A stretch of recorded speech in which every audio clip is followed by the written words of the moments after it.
좋은 씨앗이라는 제목으로 말씀을 살펴보겠습니다. 여러분, 우리가 새해가 되고 이제 1년 농사를 하게 되는데 농사에는 씨앗이 중요합니다. 씨앗을 어떤 씨앗을 심느냐가 중요합니다. 겉으로 보기는 멀쩡해도 쭉정이는 심어놓으면 물을 주면 썩어버려요. 근데 알곡은 안에 씨알이 있기 때문에 물을 주면 발화가 되고 싹이 나고 자라서 열매를 맺습니다. DNA라는 게 있습니다. 그래서 왕대밭에 왕대 나고 쫄대밭에 쏠대 나고 이 씨농사가 중요합니다. 사랑도 그렇습니다. 내리사랑 올리효도라고 부모님께 사랑받고 은총받고 귀염둥이 예쁜둥이 사랑을 담뿍 받고 자란 아이들은 원만합니다. 근데 어릴 때부터 열받고 상처를 받은 아이들은 아무래도 삐딱선을 타게 됩니다. 우리 신앙생활을 여러분, 우리가 믿는 하나님은 누구십니까?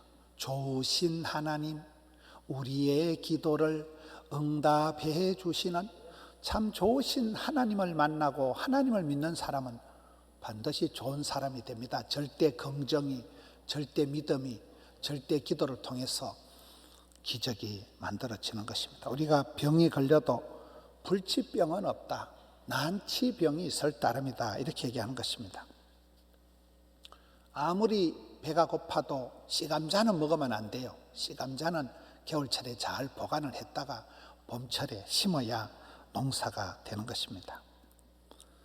돈도 적어도 종잣돈이라고 했어요. 종잣돈, 적은 물질이라도 그게 씨가 되어서 종잣돈이 되는 게 있습니다.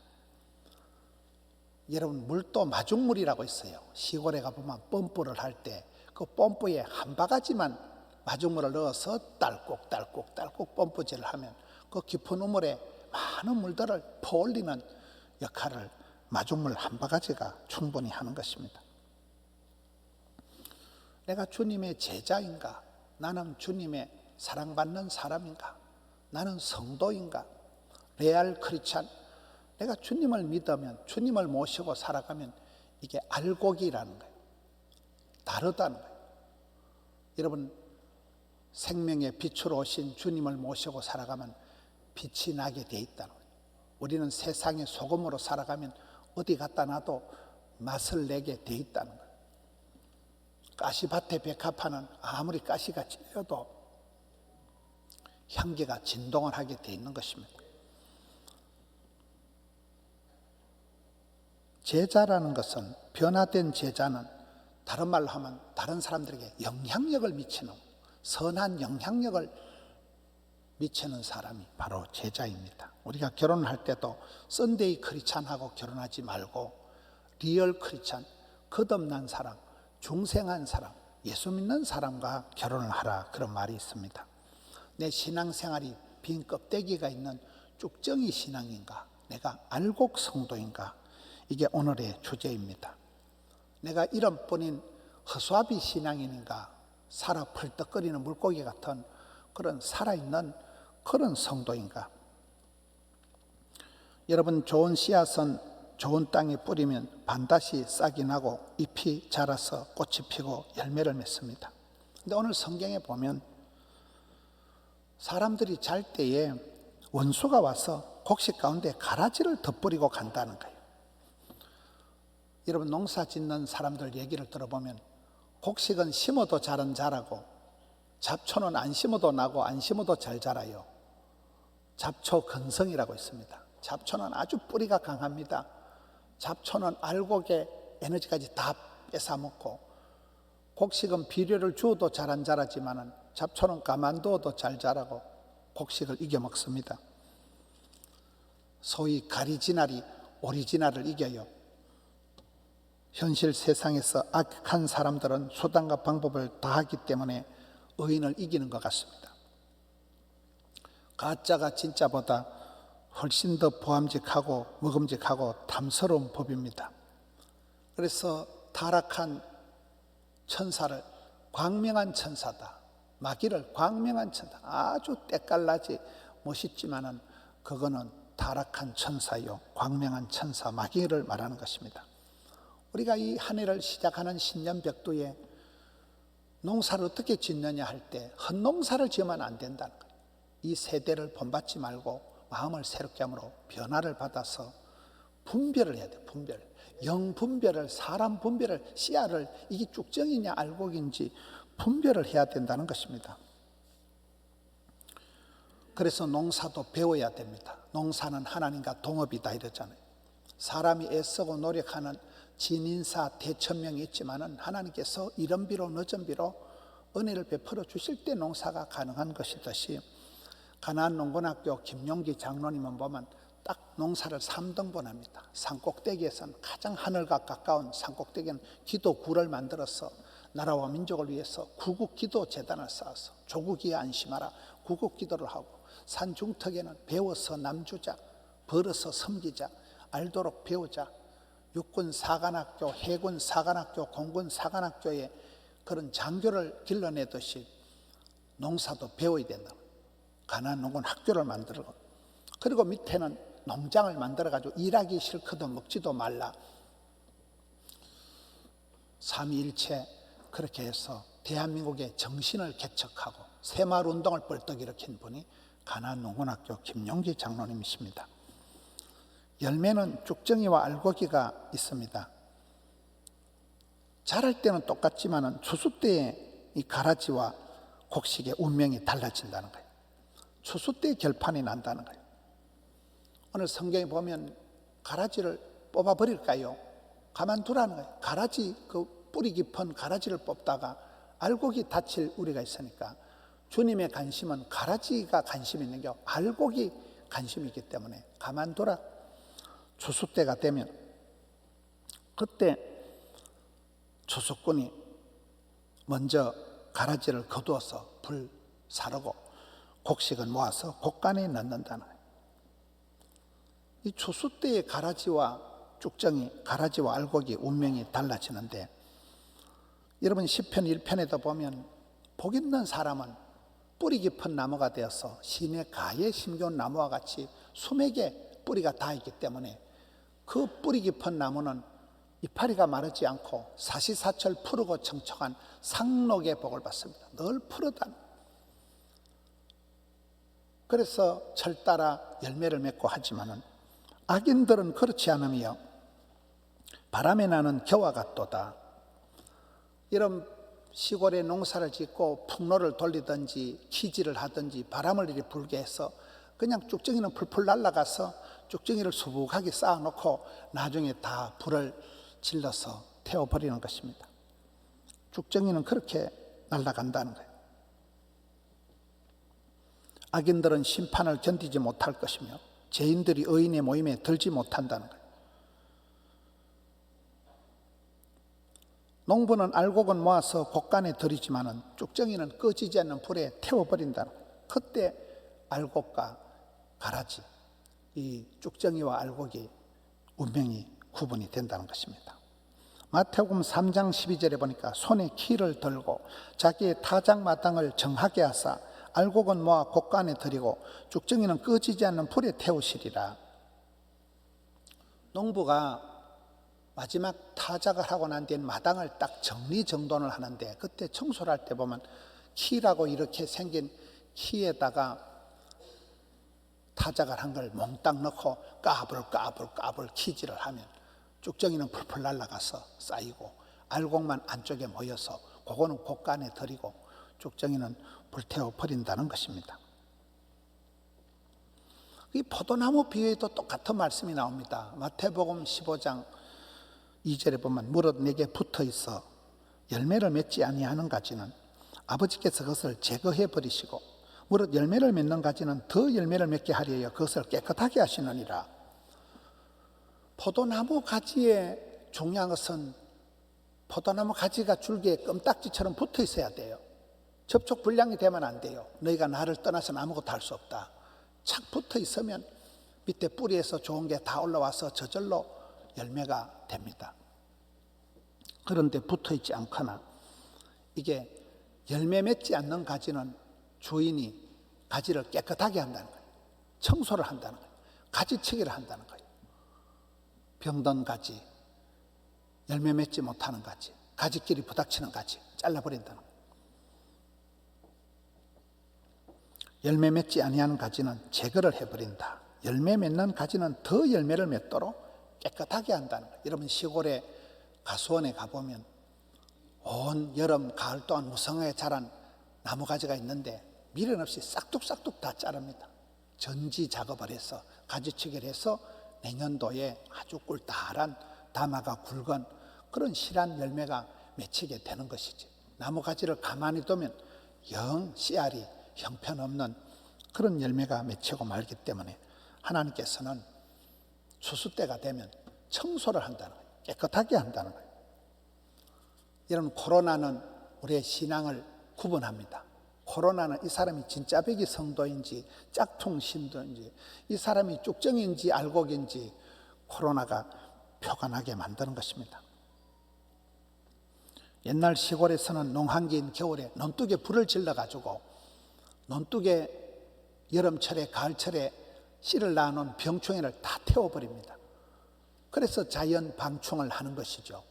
요즘은 산불이 자꾸 나니까 이제 논둑을 밭둑을 못 태우게 합니다만은 지난주 설교 말씀이 뭡니까? 예루살렘 교회에 초대교회에 큰 환란이 벌어지니까 성도들이 뿔뿔이 흩어져서 온 유대로 사마리아까지 흩어져서 교회를 세우는데 그 난리 구설 피우고 난 이후에 평안하여 든든히 교회가 서진다는 것입니다. 비가 오고 난 뒤에 땅이 굳어지듯이 태풍이 지나가고 난 뒤에 난리 장판이 벌어지고 난 뒤에 바다가 밑바닥까지 뒤집어져서 청소가 되고 난 이후에 그 다음에는 고요한 가운데 잔잔한 가운데 소원의 항구로 하나님이 인도하신다는 것입니다. 우리가 이 별꼴을 다 겪어가면서 내가 알곡인지 쭉정인지 구분을 해야 된다는 것입니다. 달란트 비유에 보면 착충지부, 착하고 충성되고 지혜롭고 부지런한 그런 종은 주인의 즐거운 잔치에 참여를 합니다. 주인의 즐거운 잔치마당에 입장이 됩니다. 악개미도 악하고 게으르고 미련하고 더디 믿는 종은 한데 밖에 쫓겨나서 슬프며 이를 가는 그런 대상이 되고 맙니다. 여러분 요즘 백신 패스가 얼마나 사람들을 힘들게 합니까? 백신을 맞아도 돌파 감염이 되고 백신을 안 맞으면 더 위험하다고 난리도 아닙니다. 그런데 여러분 천국 입구에 가서 천국 패스는 어떨까요? 천국 입구에 가서 섰는데 하나님께서 우리 집에 왜 왔니? 왜 왔니? 그렇게 물으신다면 여러분 어떻게 패스하실래요? 거기서 패스가 돼야 될까요? 빠꾸가 돼야 될까요? 오늘 그것을 말씀하는 것입니다. 알곡은 어린 양 혼인잔치에 입장이 가능하지만 쭉정이는 입장 불가란 바로 지옥행이라는 거예요. 천국에 들어갈 수가 없다는 거예요.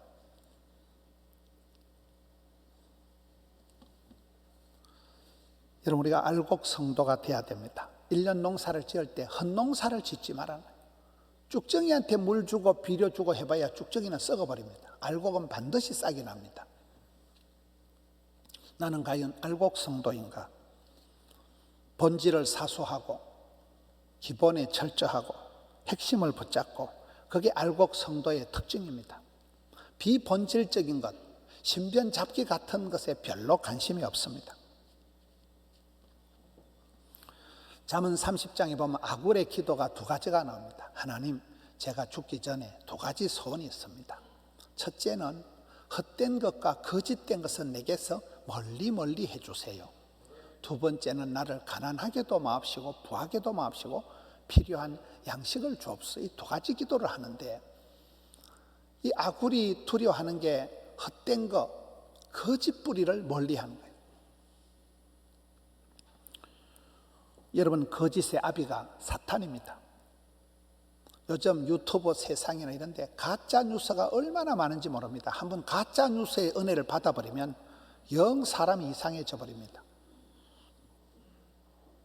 허무한 데 굴복하고 헛발질을 하고 헛심을 쓰게 되면 얼마나 황당하겠어요.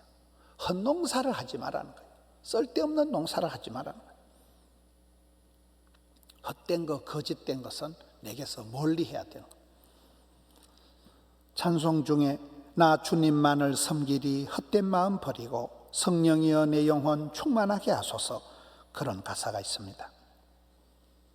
우리 속에서 쭉정이 신앙, 껍데기 신앙, 헛된 것은, 거짓된 것은 말도 하지 말고 흉내도 내지 말고 잠꼬대도 하지 말고 멀리 해야 됩니다. 성령 충만, 은혜 충만, 진리 충만, 좋은 것으로 채워야 됩니다. 가난하게도 마옵시고 부하게도 마옵시고 필요한 양식을 주옵소서. 하나님 우리의 모든 필요를 아시고 필요를 채워주시는 분입니다. 그래서 다윗은 가장 어렵고 힘들 때도 내 잔이 넘치나이다. 사도 바울은 힘들고 아프고 연약할 때도 내 은혜가 내게 족하나이다. 이렇게 노래하는 것입니다. 여러분, 쭉정이가 아니고 알곡이란 증거가 무엇입니까? 교회 안에는 염소도 있고 양이 있어요. 포도원에는 보면 일찍 들어온 품꾼도 있고 중간에 들어온 품꾼도 있고 늦게 들어온 품꾼도 있습니다. 먼저 된 자가 나중되고 나중된 자가 먼저 된 일이 많습니다. 교회 안에도 보면 오래오래 신앙생활 한 사람도 있고 새신자도 있는 것입니다. 그런데 회의론, 훈련 불가론, 교육 무효론이라고 있어요. 똥개를 훈련시킨다고 진돗개가 되는 게 아니라는 거예요. 쭉정이에 물을 준다고 싹이 나는 게 아니라는 거예요. 사람은 가르치기 전에 분별을 먼저 해야 됩니다. 저와 여러분의 마음속에 악마의 마음이 있고 천사의 마음이 공존한다는 거예요. 가라지한테 비료를 주지 말라는 거예요. 허장성세를 자랑하지 마라. 실속이 있는 그야말로 알부자가 돼야 된다. 알짜가 돼야 된다는 거예요. 여러분, 시골에 가보면 땅도 세월이 지나면 반드시 묵은 땅이 되고 땅이 박토가 됩니다. 땅은 세월이 지나가면 지력이 떨어지게 마련입니다. 그럴 때는 그 땅을, 좋은 땅을 만들기 위해서는 묵은 땅을 갈아엎어서 기경을 하고 거기다 퇴비를 넣고 거름을 넣어서 산성화된 땅을 알칼리성으로 옥토로 만들어 갑니다. 땅도 산성화가 되면 병충해가 많이 생기고 사람도 몸이 산성화가 되면 감기가 잘 걸리고 암이 생깁니다.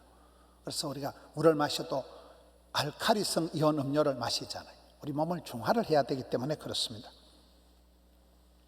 신앙생활도 그렇습니다. 세월이 지나가면 구원의 감격은 잊혀지고 첫사랑은 식어 빠지고 매너리즘이 오기 쉬운 거예요.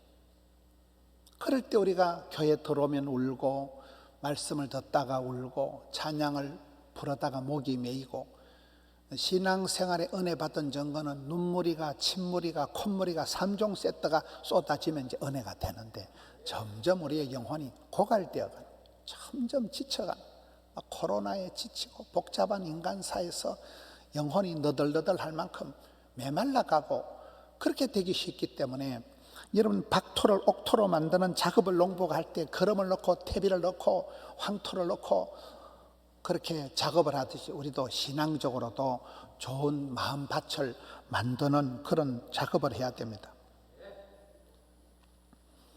알곡을 가꾸기 위해서는 날마다 때마다 일마다 영성을 기울이고 야성을 깨우고 정성을 쏟아 부어야 돼. 영성이라는 것은 하나님을 기쁘시게 한다. 하나님을 영화롭게 하는 모든 건 영적이니까요. 영혼이 잘 되어야 그 다음에 범사가 형통하고 온몸이 강건하고 흐름이 이렇게 흘러가기 때문에 내가 영성을 쏟고 잠자는 야성을 깨워야 됩니다. 자꾸만 우리는 무기력해지고 자꾸만 우리가 약해지기 때문에 그런 잠자는 야성을 깨워서 도전하고 부닥치고 그런 눈에는 총기가, 마음에는 용기가, 몸에는 생기가, 삶의 활기가 넘치는 그런 살아 펄떡거리는 물고기 같은, 과연 이게 살아있구나, 죽은 물고기가 아니구나, 물결이 떠내려가는 물고기가 아니라 역류하는 폭포수를 쳐올라가는 그런 우리가 영성을, 야성을, 정성을 쏟다 보면 사람이 깨어나는 것입니다. 어떤 분은 알곡 성도의 특징이 4가지라는 거예요. 첫째, 알곡 성도는, 쭉정이가 아닌 알곡 성도는 기도하는 사람이에요. 여러분, 날마다 새벽 기도를 나오는 사람이, 아침마다 기도하고 큐티하고 가정예배 드리는 사람이 지옥을 안 가요. 두 번째는 날마다 말씀을 받는 거예요. Back to the Bible, 사람이 떡으로만 살 것이 아니요 하나님으로 말씀으로 성경 말씀을 묵상하고 말씀을 먹는 사람이 지옥에 안 간다는 거예요. 세 번째는 전도를 해야 되는 전도를. 매일 전도하는 건 어려운 것 같아요. 그래서 전 매주 전도를 하려고 애를 써야 돼요. 저 지난주에 한 명 전도했거든요. 매주 전도하려고 애를 쓰면 작년에 전도하려고 작년 가을에 사랑과 행복의 초대 애를 쓴 게 어제 지난주에 등록을 하더라고요. 애를 쓰다 보면 애가 나오든지 뭐가 나온다니까요.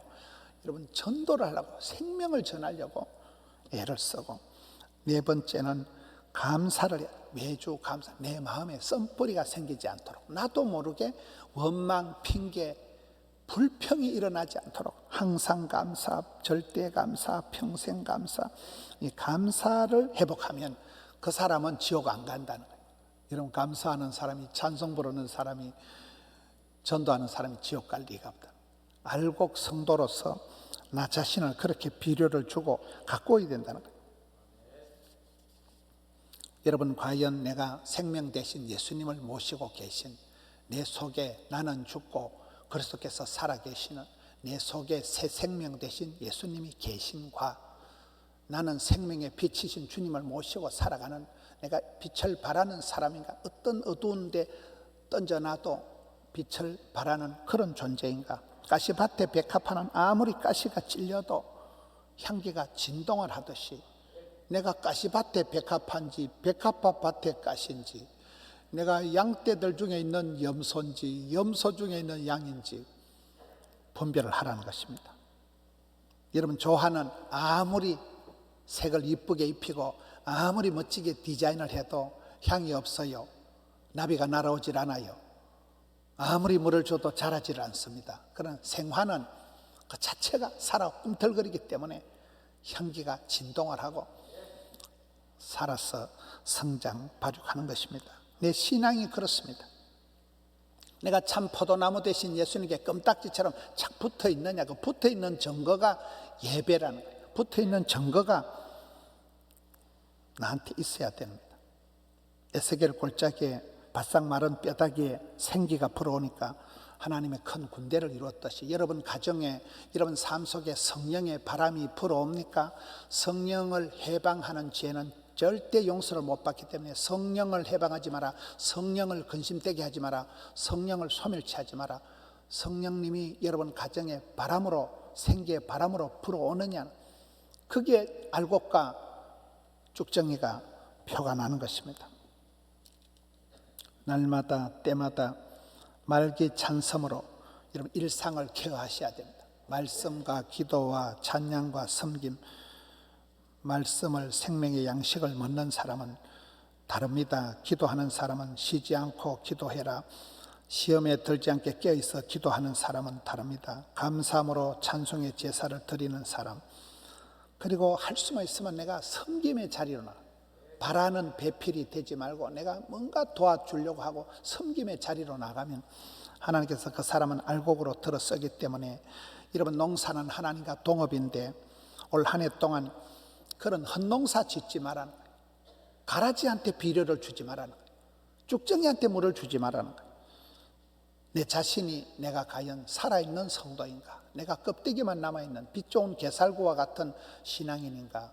내가 살아서 폭포수가 쏟아지는데도 역류하는 그런 펄떡거리는 물고기 같은 신앙인가? 저는 올 한 해를 지나면서 우리 성도님들이 자식 농사를 짓든지 건강 농사를 짓든지 직장에 다니면서 사업을 하든지 무엇을 하든지 모든 건 농사라는 거예요. 인생은 농사다. 농사는 하나님과 동업이다. 사람이 애쓰고 노력하고 정성껏 씨를 갈무리하고 물을 주고 비료를 주고 가꿔야 되지만 또 하나님께서는 이른 비로 늦은 비로 때를 따라 단비를 내려주시고 하나님께서 햇빛을 공평하게 내려주시고 여러분 햇볕을 통해서 일조량을 통해서 열매가 잘 익어가고 물어 익어가듯이 우리의 인생도 그렇습니다. 이 한 해 동안 끄다놓은 보리자루 같이 해서 껍데기 신앙으로 해서 형식만 있는 그런 죽은 신앙인이 아니라 여러분 알짜 신앙, 알곡 신앙, 살아있는 알짜가 되어서 오히려 가시밭의 백합화처럼 위기가 올 때 더 향기가 진동을 하고, 여러분 과연 저 속에는 새 생명 예수님이 들어가 있구나. 예수님을 모시고 있는 사람은 불같은 시험을 당해도, 어떤 어려움을 당해도 살아있네. 그 역류하는 생명력이 있기 때문에, DNA가 있기 때문에, 씨알이 있기 때문에, 살아있기 때문에 다른 것입니다. 한 해 동안 헛된 농사를 버리고 알농사를 하는, 씨알을 잘 갈무리하고 알곡을 심고, 내가 알곡 성도가 돼야 돼. 나는 쭉정이 신앙, 바람에 날려가는, 바람이 불어오면 그냥 풀풀 날려가서 쌓여져서, 농부들은 시골에 가보면 쭉정이를 잔뜩 모아가지고 불을 싸질러 놓으면 밤새도록 연기가 무럭무럭 나고 타버립니다. 그건 지옥의 형상이라. 그렇게 버림받는 쭉정이가 아니라 여러분은 집안의 알곡이요, 나라의 알곡이요, 교회의 알곡이요. 나는 알곡이다. 내 속에는 새 생명 예수님이 있다. 나는 참 포도나무 대신 주님께 껌딱지처럼 붙어서 살아갈 기다. 농사는 여러분 하나님께 맡기고 하늘을 바라보고 눈을 들어 주를 바라보면 하나님께서 이른 비로 늦은 비로 때를 따라 우로를 내려주시고, 그래서 농사가 세월이 흘러가면서 익어가는 것입니다. 농사가 되어지는 것입니다. 자식 농사, 건강 농사, 모든 기업 농사에 한 해 동안 알곡을 잘 가꾸시는 우리 성도님들 되시기를 축원합니다.